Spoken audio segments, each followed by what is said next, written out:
Good morning, Morai v'Rabotai, Beruchim Habayim. We are continuing on Masechet Succah, and we are on the Chaf Zayin, Amud Aleph. By the beginning of the Gemara, a few lines into the Gemara we did already yesterday. We're going to go back to the beginning of the Gemara.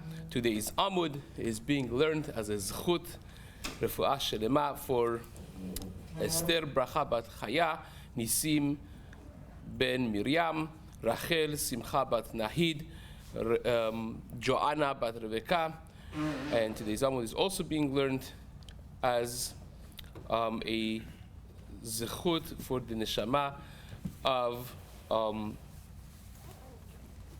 Jacqueline Bat Abraham, that her neshama should have an aliyah. Today's Amud, this week's learning of the community has been graciously dedicated by the Shea family, Kohen family, Dayan family. Should be an ultimate zchut for all their mishpachot. Be'ezrat Hashem. Amen. Okay, so we started the Mishnah, the Shita of Rabbi Eliezer. We're going to be discussing many of the interesting Shitot, opinions of Rabbi Eliezer in our Daf of Chav Zayin.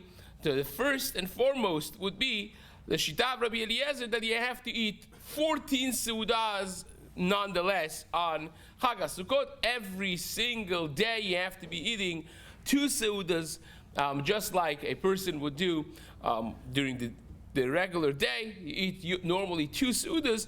On Chag HaSukkot also you have to have them, but you have to have them of course in the Sukkah. The obligation of Sukkah is eating 2 seudas in the Sukkah every single day of the Chag. And Chachamim disagree. Say no, there's no en kitzba ledavar. There's no shi'ur of how many seudas you have to eat. If you want to have a seuda, of course you have to be in the Sukkah. You can't eat a seuda outside of the Sukkah. But nevertheless, there's no obligation. You could get by the entire Chag with eating achilat aray chutz la Sukkah, short of course, the first 2 nights of Chag HaSukkot that you're obligated to eat seuda in the Sukkah. So that was the first disagreement of Rabbi Eliezer and Chachamim in our Mishnah.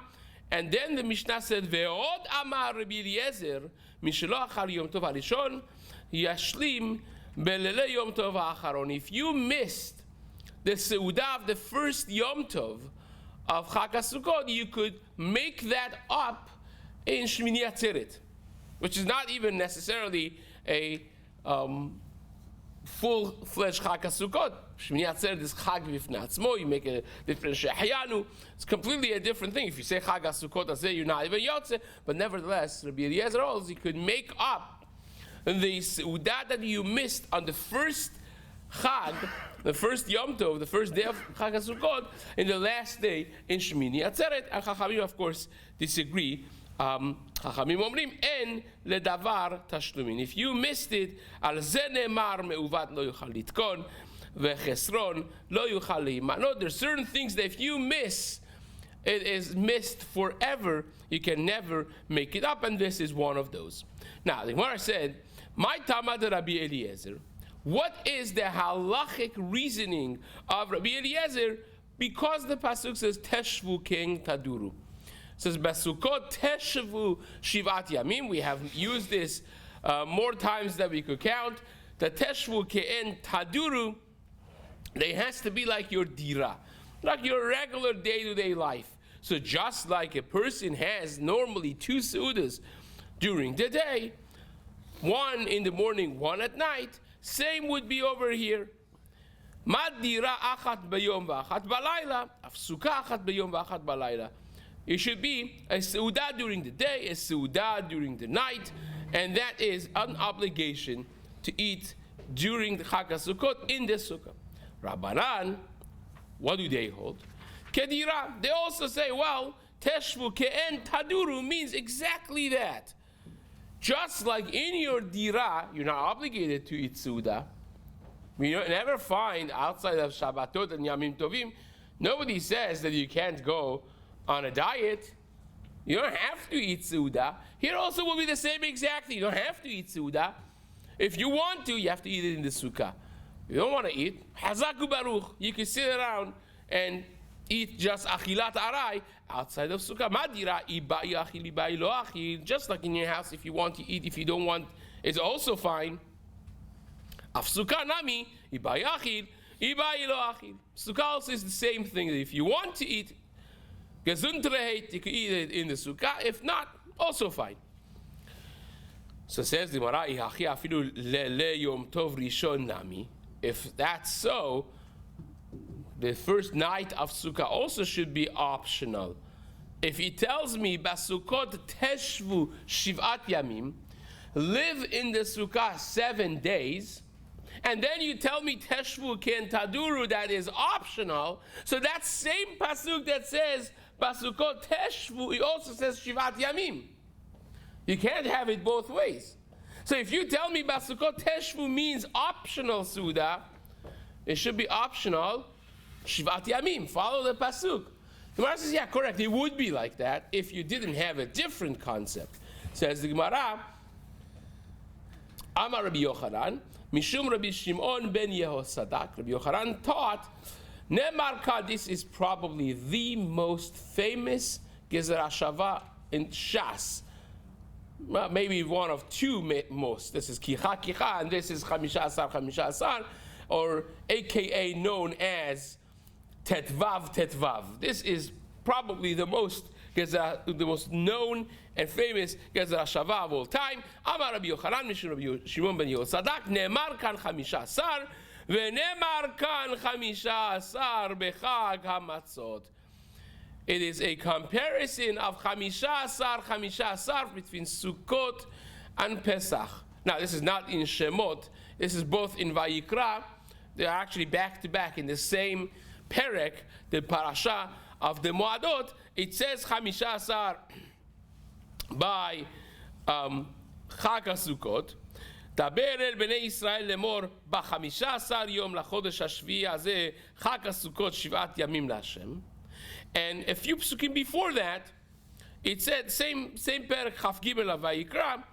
In the beginning of the perek, it says, 15 yom lachodesh hazeh, which is referring to the first month, the Chag HaPesach in Chodesh Nisan, Chag HaMatzot LaHashem Shivat Yamim, Matzot Tochelu, 7 days that you're going to be celebrating Pesach, and it says, ב-15 Chodesh Hazeh, by both of them, 15 compared with 15, and the learning that we do from them is Ma'ale Halan, just like by Pesach, Laila Harishon Chova, and that the first night is an obligation to eat Kazayit Kabetza of Matzah on Leil Pesach. Over here also, and afterwards is Reshut, like, even though that says Shivat Yamim Matzot Tochelu, 7 days you shall eat matzot. Really, this is a sugya that needs to borrow a piece from the Gemara in Masechet Psachim Daf Kuf Chaf. There the Gemara deals with it because there's a pasuk, as we're going to see in just a moment, that says in the first night you should eat matzah. Then there's a pasuk that we just learned in Vayikra Chaf Gimel that says you should eat matzah 7 days. And then there is another pasuk that says you should eat matzah 6 days. Right? And the 7th day is going to be Atzeret. So the Gemara in Psachim says, well, why do you tell me that it's 6 days that you eat matzah and then 7th day is Atzeret? It says over here, Shivat Yamim you should eat matzah. So Gemara says, you have a concept of halakha, one of the 13 midot shat Torah nidreshet b'hem, one of the 13 elements of learning that we learn, like every morning you say, Rabbi Shlomo, right? That is, when you had a klal, when you have a group, and one of them is taken out by the pasuk, one of them is yotze, ללמד to teach, לא ללמד על עצמו יצא, אלא ללמד על הכלל כולו יצא. It's coming to teach you on all. So when he tells you that the 6 days you're eating matzah, and the 7th day it's aseret, it's coming to tell you that 7th day you don't have to eat matzah. But now push that inside this klal that we just said, that's not coming to teach only on itself, that is not an obligation of eating matzah on the 7th day, but it's coming to teach you ala klal kulo yatsa. All of the 7 days, you don't have to eat matzah. That's the Gemara in Pesachim, which is needed as a drop for this. Rashi actually brings it. The first Rashi, the long Rashi in the Gemara, Mikan va'elach reshut. That's the explanation that we have based on the Gemara in Masechet Psachim. Now says, so how do you know that the first night bichlal is an obligation? So you have all these psukim, Shivat Yamim, Sheshet Yamim, right? And all of them is not really an obligation. By the way, parenthetically, the Vilna Gaon holds that there is a mitzvah to eat. Every kazait of matzah that you eat during Chag HaPesach is a mitzvah. But it's not a mitzvah chiyuvit, it's a mitzvah kiyumit. In other words, you have certain mitzvot that you're obligated to do. You have to put tefillin every day, right? You have to keep Shabbat. But there are certain mitzvot that are, if you do them, it's a mitzvah. You don't have to do it. If you did, amazing. Says Rabbi Gaon, every kazait of the matzah that you eat during Chag HaPesach is a mitzvah kiyumit. You're getting schar for it.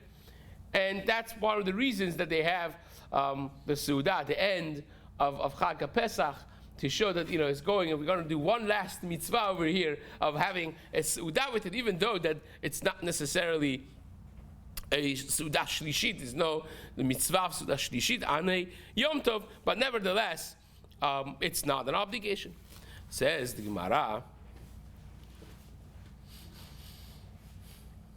Mala'alan Laila Rishon Chova, Mikan va'elach Reshut. By Pesach, the first night is an obligation. The rest of the 7 days is Reshut, is an optional thing to eat or not to eat. Matzah, here also is the same thing. Kan, Afkan, Laila Harishon. Chova, the first night of Chag HaSukkot, you must eat Seudah in the Sukkah. Mikan va'elach Reshut. From here and on is an optional thing. You don't have to. So it says the Gemara, V'hata menalan. Based on the Gemara in Pesachim that we just said, the whole 7 days is Reshut, right? Lelamed ala klal kulo yatsa. That when it says, B'yom hashvi'i atzeret, that's not an obligation. It's coming to teach you on the entire 7 days. That is not an obligation. So how do you know the first night of Pesach you have to even eat matzah? It's as a mitzvah. Says the Gemara, Amar Kra, Ba'erev tochlu matzot. That night, the first night, the 14th of Nisan at night, which is the night before 15th, you will be eating matzah. Tochlu matzot. So that is an obligation. You have to eat it. Hakatuv keva'o chova. The pasuk is telling you that one is an obligation. So just like you have a 15th of Nisan as an obligatory thing to eat Seudah, you have also 15th of Tishrei as an obligatory Seudah to eat in the Sukkah, of course. So says the Gemara, that's beautiful, right? But the second, Od Amar Rabbi Eliezer, V'ha Amar Rabbi Eliezer Arba'aseh Seudot Chayav Adam Le'echol B'Sukkah. The Gemara challenges the most basic challenge to Shita of Rabbi Eliezer. Rabbi Eliezer starts the Mishnah by saying, you need to eat 14 Seudas in the Sukkah. Right? Then he says something that is very much counterintuitive with the first psak. He says, if you missed one of those Seudot, if you missed the first night of Sukkah eating in the Sukkah, you know what you could do? You could eat a Seudah on Shmini Atzeret. Good. Mark says, wait a second. Where are you going to be on Shmini Atzeret? Not in the Sukkah. You're going to be outside sitting in your dining room. Imagine, this is Eretz Yisrael. We sit in the Sukkah with Abracha the first night of Shmini Atzeret because of Sfeik Adiyoma. But really, in Eretz Yisrael, you're not sitting in the Sukkah. So you're telling me you made a mistake, you didn't eat in the Sukkah. Now, for making up for that, you're going to sit outside of the Sukkah and have a meal. How is that going to make up for me not eating in the Sukkah? The whole problem is I didn't eat in the Sukkah. I should not be able to make up for that which I missed by sitting in my dining room and eating a Seudah on Shmini Atzeret. And Mar says that is such a powerful question. Because of this question, Rabbi Eliezer, at some point in history, after having said this Mishnah, he retracted his first psak of having to eat 14 Seudas in the Sukkah, during the Chag every day too. Says the Gemara. ועוד אמר רבי אליעזר, והאמר רבי אליעזר, 14 סעודות חייב אדם לאכול בסוכה. You have to eat 14 seudah in the sukkah. So how can you make up for them when you're not going to be sitting in the sukkah? על שמיני עצרת, אחד ביום ואחד בלילה. אמר בירה, אמר רב עמי, חזר בו רבי אליעזר. רב עמי said, correct, very good question. And because of that, Rabbi Eliezer retracted that whole psak. Fine. Now we're going to start actually dealing with the second psak of Rabbi Eliezer. So what is the second psak? You're going to make up your seudah on Shmini Atzeret. Fine. But guess what you have to do on Shmini Atzeret?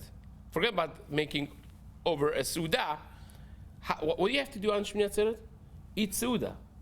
It has its own obligation of seudah. So what are you doing exactly making up for the first night by eating this? The seudah is obligatory by itself. I'm chayav to eat this seudah. So what are you exactly doing? Says the Gemara, mashlim b'mai. What exactly are you making up with? Over here, you have to eat seudah. If you want to say with bread, seudah diyomakach, you're eating the seudah of today, which is also an obligation. It's also a chiyuv. Ela ma yashlim b'mine targima.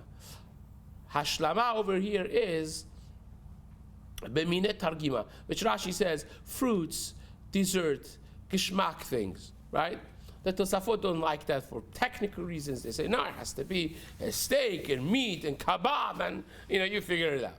Or things that you're eating with bread, normally speaking, and so on. But be that as it may, it's not necessarily seudah, but you're having some delicacies added that you normally don't have, and that's how you're making up for what you missed. So says the Gemara, Tanya Nami Hachiv. We also learned this actually in the Braita. Im hishlim b'mine targima miyatza. That if you are making up for the seudah that you missed with targima, with the delicacies like Rashi or like Tosafot, you are yotze. You're good. So says the Gemara, Shal afotropos shel akrivas hamelech et Rabbi Eliezer. Now this Rabbi Eliezer, remember Rabbi Eliezer is the Rebbe of Rabbi Akiva, is the peer of Rabbi Gamliel and Rabbi Yeshua. It's the whole chevra. Rabbi Akiva was born, and he basically was at the time of Churban.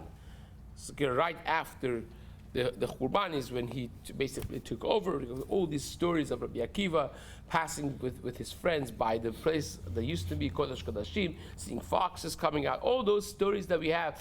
Rabbi Akiva eventually joined the revolt of Bar Kochba, which was after, short few decades after the Churban, and he felt that he was Mashiach. Bar Kochba was a tremendously successful person. He sounded like Mashiach, the promises of Mashiach, like Rambam holds in Perek Yud Bet of Hilchot Melachim, that he doesn't have to. It's actually a very sugya really for itself, whether or not Mashiach has to have miracles or not.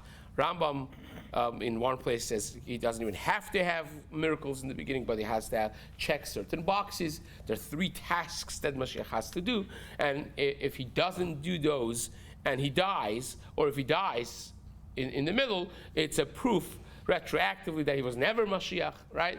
And so on, which becomes a very hot and debated topic nowadays in our generation, even in the general discussion of the Mashiach Shekers that has been throughout the generations. Actually, someone had, I just lent the sefer that I had, a fat sefer about all of the false messiahs, the Mashiach Shekers, throughout the generations. Rambam experienced actually 2 or 3 of them in his experience in lifetime. The letters that have been sent to him, the most famous one perhaps was the one from Teman, the Mashiach that appeared in Yemen, and they seek advice from Rambam how to deal with it, not to endanger the community, and so on. The Rabbi Dayan in Alexandria, sent him about another Mashiach Sheker. This was, and Rambam recalls that from his Rebbe's time, another story from the Talmud of Rimegash, and so on. This was a very good business to have, to become Mashiach Sheker back in the day. But nevertheless, that's the generation in which Rabbi Akiva operated. He was actually taken captive because the second revolt, this was by the Romans. The revolt of Bar Kokhba was a very heavy price for them to pay, because it was the second revolt in just 60 years. So they had the first Khurban. They were not interested to slaughter and to completely put down the Jewish communities. They just wanted them to pay taxes and to recognize the sovereignty of the Roman government and so on. But in the second one, the king said, okay, this time we're going to go all out. And that's what the massacre of Beitar and the Khurban of the second, and the ban on Torah was not a thing even in the first revolt. When they destroyed the Beit HaMikdash, they were not interested to put a ban on scholars and learning Torah and so on. In the second one, that became a thing, and Rabbi Akiva was caught, was killed because of that. Eventually, the stories that we know at the end of Masechet Brachot. So realizing the timeline, Agrippas HaMelech was the last Jewish king, right before the Khurban. Right? So this is the story with Rabbi Eliezer and the Shamash, the main Afotropos, the main chief of staff of Agrippas HaMelech, asking Rabbi Eliezer. So he says, Kegorani, he says, I am on a very strict diet. I only eat one Seudah a day, right? So someone like me, this is before Rabbi Eliezer was Choser, retracted his Shita, that he asked him this question. He says, Kegorani, Shali Ragil Lechol Ela, She'eni Ragil Lechol Ela, Seudah Achat V'yom, Mahu Shochal, Seudah Achat V'pater. Can I, just eat one Seudah? Find the back pocket heter for me, maybe a small donation would help, right? So he said, can I do just one Seudah and be patur? So says Rabbi Eliezer, Amalo, Bechol Yom Vayom. You have to understand, this took a lot of guts to speak back to any member of the king's house, or even Ashkelutas. They historically were very dangerous, and sometimes they caused a lot of trouble. Rabbi Eliezer was no pushover. So he says, look, every day, well, you eat only one Seudah. No, you have a little shish kebab over here. You have a little smoothie over there. You have all these things that you like. Kama parperaot. Right? How many parperaot do you eat every day? Yeah, you have one official Seudah. But you have a lot of delicacies during the course of the day. Lichvod atzmecha, for your own kavod. You can't have one parperet for the kavod of Hashem. Right? So basically, this is three different ways to learn this Gemara. Either he's telling him, so you're eating already so many parperaot, so have one extra dish for the kavod, because Rabbi Eliezer holds, again, that you could make over a Seudah with parperet, right? With delicacies. So this is have an extra delicacy. The Aruch HaNer, Rabbi Yaakov Ettlinger learns this a little bit different, and there are other Mefashim who learn it. Also, maybe the most mityashev al halev, he says, you know what? Maybe you should not have those parperaot and have an extra Seudah, right? That's or at least one extra one that you have, one different one that is going to be lechvot Hashem. So says the Gemara, ve'od shalo, this fellow, this chief of staff of Agrippas HaMelech, asked Rabbi Eliezer another question. He says, Rabbi, I only have two wives, right? One of them is in Sipori, one of them is in Tevaria. Sipori was on top of the mountain, Tevaria was in a valley. So, this was like a Yeilak Keshlak. This was like for the, when it's hot, he goes up there. When it's cold, he comes down here. He says, I have two wives. Chag HaSukkot, both of my wives, they expect me to be there. By the way, in the Shulchan Aruch, jokes aside, the Shulchan Aruch talks about this in Even HaEzer, in Siman Aleph, Sif Yud, Tet Yud, Yud Aleph, talking about the Cherem de Rabbeinu Gershom. In other words, from the Torah perspective, there's no problem. Polygamy in the Torah is not a problem, even though that's not recommended necessarily. You don't find, historically, you don't find any polygamy that really worked. You go through from Ada and Sila, the wives of Lemech, that caused a lot of trouble, to Avraham Avinu being given another wife, Pilegesh, from his own wife, insisting on it, and we know what happened. Everything went south. After that, Yaakov Avinu, and you go throughout history, David Rabbi Shlomo Yisraeli was a disaster, and so on. It's not something necessarily recommended, but it was mutar. Until Rabbeinu Gershom came out in Ashkenaz or Surfat, it's not even really clear where he lived, where he was born, where he died. And at some point, he is the student of Aaron Hananel, 2 generations after, and he made this Gezerah Cherem de Rabbeinu Gershom, one of the 3 well-known, it's more than 3 really, but one of the well-known 3 charamim, a communal cherems that he made that was accepted in his place, was a Gezerah, ban against polygamy.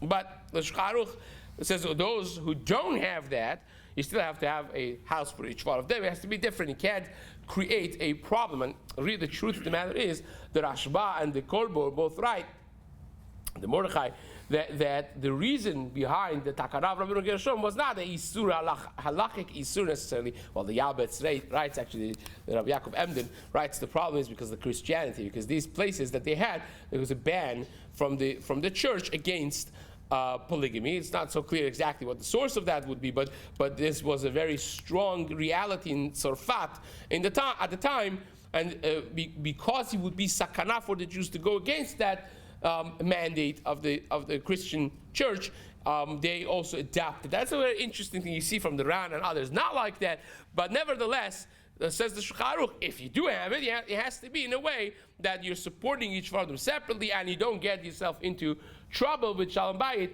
because it could create communal familial disasters, and that was perhaps, according to the Rashba and the Kolbo, one of the reasons, at least one of the 2 main reasons behind the ban against polygamy. But nevertheless, he says, well, I have 2 wives. One of them is in different cities, Rabbi. Don't worry about that. One of them is in Sipori, one of them is Tevaria. But it comes a problem on Yom Tov. What I would like to do is, I would like to spend 1 day of Chag with one of them, with my family and kids in Sipori, and tomorrow I'll go to Tevaria to my other wife and children in the other town. I built my 2 sukkahs, one of them in Tevaria, one of them in Sipori. Can I spend half of the Chag with one family, the other half of the Chag with the other family, and be patur? Does that work? Now, the Shita of Rabbi Eliezer is that absolutely does not work. Why? Rabbi Eliezer has a very interesting Shita that you have to use the same exact sukkah for 7 days. Right? Wow. So says Rabbi Eliezer, Amar lo, you can't do it. Shani omer, I hold, kol hayotze misukah lesukah. If you move from one sukkah to another sukkah, bitel mitzvatah shel rishona. You have to be kavua. It's not just the shul that you have to be kavua. It's not just the kol hakovea makom. You can't even change your sukkah from one sukkah to another sukkah. It's a problem. Tanya Rabbi Eliezer Omer, we learned the Braita. Rabbi Eliezer says, and you can't move out from one sukkah to another sukkah. You can't jump around. You also can't make a sukkah on Chol HaMoed because, of course, if you didn't make it on Yom Tov, and this sukkah you're making is not for 7 days. It's a pasur because of that. It's pasur. You can't make a sukkah on Chol HaMoed. And Chachamim disagree with it. Chachamim omrim, yotzin misukkah ma pitom. You could go from one sukkah to another sukkah. V'osin sukkah b'cholo shel moed. Now, all of these is built upon psukim in the Chumash. It's not that Rabbi Eliezer just came up with this. He learns the psukim of Chumash like this, as we'll see in just a moment. V'shavin, both of them agree. She'im nafla shechozeru boneh b'cholo shel moed. If your sukkah fell because of wind, because of whatever, and you are rebuilding the same sukkah, that even Rabbi Eliezer agrees that that's not a new sukkah necessarily. It's okay. You could rebuild it and sit in that same sukkah. So says the Gemara, my Tama Rabbi Eliezer. Where does Rabbi Eliezer get this shita from? Amar Kra, the pasuk says, Chag HaSukkot ta'aseh lecha shivat yamim. The sukkah that you build has to be for 7 days. That means the same sukkah for 7 days. Aseh sukkah haruya l'shiva. Now we have had this before, that the sukkah has to be ra'uya l'shiva. It should stand for 7 days. It should be fit for 7 days, right? The sukkah on the trees perhaps is not good because you can't use it on. But here we're saying that it has to be the same sukkah for Shivat Yamim. Not that the sukkah that you build should be fit for 7 days only, but you actually have to live in the same sukkah for the duration of the entire Chag. But Rabbanan said, no, that's not how you read that pasuk. Hachika Amar. This is how he's saying. Aseh sukkah bechag. It means kol Shivat Yamim. All of the 7 days you can make sukkah. You can make it the first. Before the first day, you can make it during the Chol HaMoed, and the 5th day, 4th day, 3rd day, you can make the Sukkah Shivat Yamim. Exactly the opposite they learn in the pasuk. Says the Gemara, V'shavim she'im nafla shchozer u'boneh ota b'cholo shel moed, pshita. What would be the chidush? Why would I think that you should not be able to rebuild the same sukkah if it fell, and it would be a chisaros? So says Pshita, says the Gemara, you would have thought maybe, hayachariti, well, the sukkah broke. Now you're building a new one. Hey, it happens to be the same material that you used for the first one. It's a new sukkah. It's a binyan. Can't do that on Yom Tov necessarily. Ve'ena leshiva, and therefore this new one is not for 7 days. Kamash Malan, it teaches you that even according to Rabbi Eliezer, this is the same sukkah. You had a technical problem, you're rebuilding it, that's fine. Now, we're going to have a fascinating topic coming up, and that is, do you have to have your own sukkah? You have to have your own etrog and lulav, because it says lachem, right? Because whenever it says lachem or lecha, it has to be yours. If you borrow someone's lulav and etrog on Yom Tov Av Sukkot, first day of Yom Tov, and you shake lulav like that, what just happened? Nothing. Very yotze? Absolutely not.